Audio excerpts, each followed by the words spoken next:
कड़ुआही तेल रेशम बाती कोई काजर पारेला काजर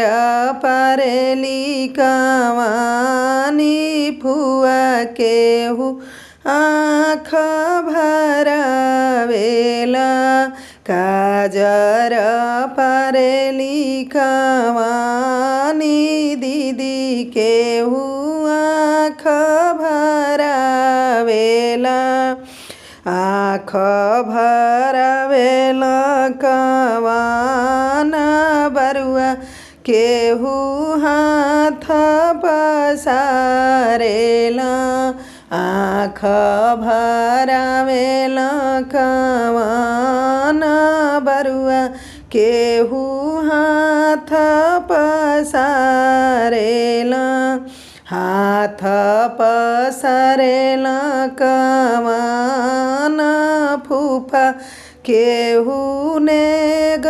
चुकावेला हाथ